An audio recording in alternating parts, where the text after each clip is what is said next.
Good Erev Shabbos.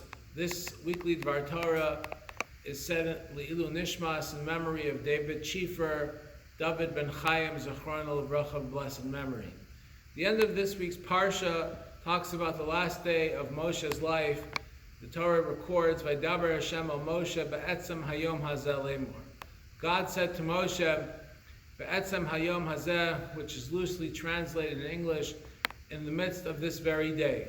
Rashi points out that there are three locations in the Torah where this text is recorded in the midst of this day, be'etzem hayom hazeh.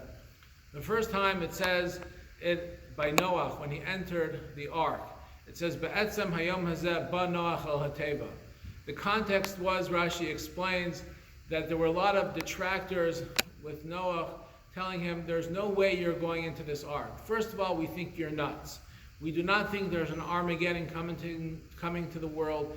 We do not think that there's anything serious that you need to build an ark for. But just in case, there's a 1% chance that you are correct and there is an ark that you need to save yourself from a flood, we will kill you before you enter this ark. So God said, and he responded, Amar Kadosh Baruch Hu, Misha yavo v'yimcha yavo v'yimcha. Whoever wants to lay a hand on Noach, let him try. And that's why it says, be'etzem hayom hazeh.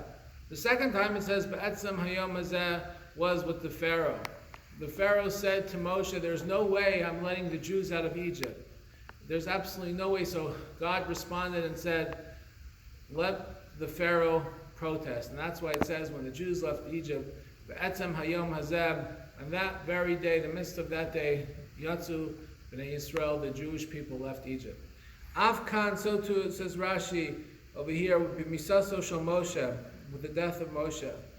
Shavi shahoyu o Yisrael omer b'kach v'kach. The Jews said, with such and such. Im anu margishim bo, if they would feel that Moshe is going to die, ein anu meinichan, we would not let him die. Adam, a man, shahosianu mi Mitzrayim, that took us out of Egypt. V'kar lanu es hayam, and split the sea for us. V'horad lanu es haman, and took out the manna. V'hegez lanu es haslav, and brought down the slav. V'hei lanu es be'er, and brought us the well in the desert. V'nasan lanu es Torah, and gave us the Torah from God. He's going to die. Ein anu meinichan, so we will not allow this to happen. Amar Kadosh Baruch Hu, God responded by saying, Hareini machniso b'chatzi hayom. I am going to bring him in to my world in the middle of the day, and nobody will be able to stop him. That's why it says be'etzem hayom hazeh. This Rashi obviously is very difficult and bizarre to understand. It's of course understandable why people would have thought that they can prevent Noach from entering the ark. It's of course understandable why the Pharaoh would have thought that he could prevent the Jewish people from leaving Egypt. But why would anybody have thought that they could prevent Moshe from dying? That's the way of the world. People are born and people pass away.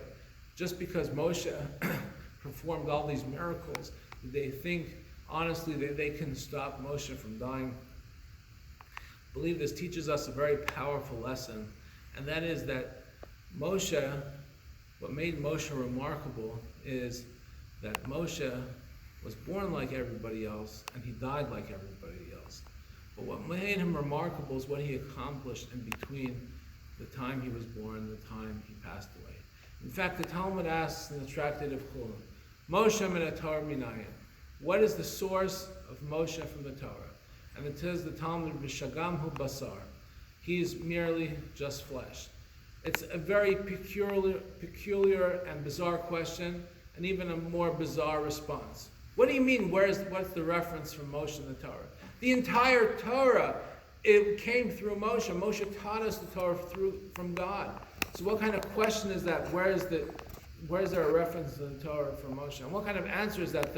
Some obscure passage from the book of Bereshit that man is just flesh. And the answer is that what the Talmud is trying to say is not how do we know Moshe existed. Of course we know Moshe existed.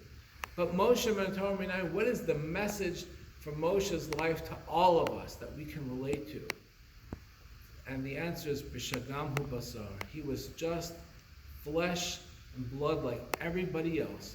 He was put into this world like everybody else, but he had so much potential like everybody else, but he maximized his potential to the fullest.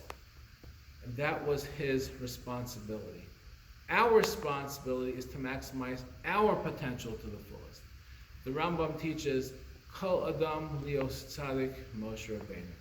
Everybody can be a tzaddik like Moshe. Whereas Reb Zusha famously pointed out, a person is not obligated to be like Moshe, but we're obligated to be the best that we can be. And that was the disconnect that the Jewish people had with Moshe. They thought that he was some saint. They thought he was some miracle worker. They thought that he was perhaps never going to die because that was convenient for them to say in terms of their own growth, that we don't necessarily have to work on ourselves the same way that we see Moshe working. He's perhaps some saint or miracle worker. Moshe, God reminded rather the Jewish people with the death of Moshe, he was born like everybody else and he's going to die like everybody else. What made him exceptional was the life that he lived and the effort that he exerted and the hard work that he invested every single day. So as we start our new year, let us remember how much potential God gives us every single day and our responsibility to utilize that potential. I wish you all a good Erev Shabbos.